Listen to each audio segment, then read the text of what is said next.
ഇറാന്റെ പരമോന്നത നേതാവായിരുന്ന ആയത്തുള്ള അലി ഖമനിയുടെ ജീവിതം ഒരു സാധാരണ മത വിദ്യാർത്ഥിയിൽ നിന്നും ലോകം ഉറ്റുനോക്കുന്ന ഒരു രാജ്യത്തിന്റെ പരമോന്നത നേതാവിലേക്കുള്ള ദീർഘമായ ഒരു യാത്രയാണ്. ആ യാത്രയാണ് നമ്മുടെ ഇന്നത്തെ വീഡിയോ. 1939 ഇറാന്റെ കിഴക്കൻ നഗരമായ മഷാദിലെ ഒരു പഴയ വീട്ടിലാണ് അലി ഖമനി ജനിച്ചത്. അച്ഛനൊരു പണ്ഡിതനായിരുന്നുവെങ്കിലും അവരുടെ കുടുംബം അങ്ങേയറ്റം ദാരിദ്ര്യത്തിലായിരുന്നു. 8 മക്കളിൽ രണ്ടാമനായിരുന്നു അലി. പലപ്പോഴും രാത്രിയിൽ ഞങ്ങൾക്ക് ഭക്ഷണമുണ്ടാകില്ലായിരുന്നു.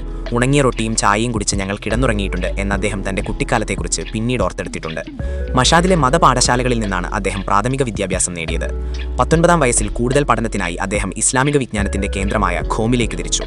അവിടെ വെച്ചാണ് അദ്ദേഹം തന്റെ ജീവിതത്തെ മാറ്റിമറിച്ച ആ ഗുരുവിനെ കണ്ടുമുട്ടുന്നത്, ആയത്തുള്ള റൂഹുല്ല ഖൊമേനി. ഖൊമേനിയുടെ വിപ്ലവകരമായ ആശയങ്ങൾ യുവവായ അലി ഖമനിയെ ആഴത്തിൽ സ്വാധീനിച്ചു.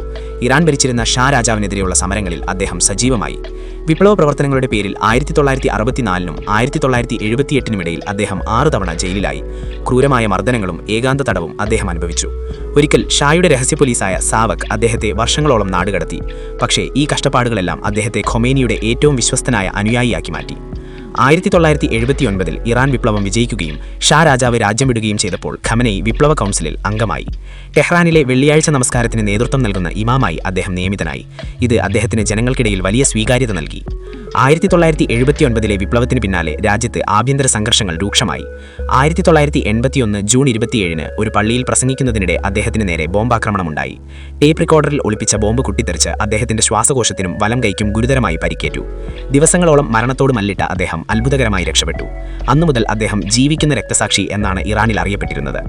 വധശ്രമം നടന്ന മാസങ്ങൾക്കുള്ളിൽ അദ്ദേഹം ഇറാന്റെ പ്രസിഡന്റായി തെരഞ്ഞെടുക്കപ്പെട്ടു. ഇറാഖുമായുള്ള 8 വർഷം നീണ്ട കടുത്ത യുദ്ധത്തിന്റെ സമയമായിരുന്നു അത്. യുദ്ധരംഗത്തും ഭരണരംഗത്തും അദ്ദേഹം തന്റെ കരുത്ത് തെളിയിച്ചു. 1985-ൽ അദ്ദേഹം വീണ്ടും പ്രസിഡന്റായി തെരഞ്ഞെടുക്കപ്പെട്ടു. 1989 ജൂൺ 4-ന് അന്നത്തെ ഇറാന്റെ പരമോന്നത നേതാവായ ആയത്തുള്ള ഖൊമേനി അന്തരിച്ചു.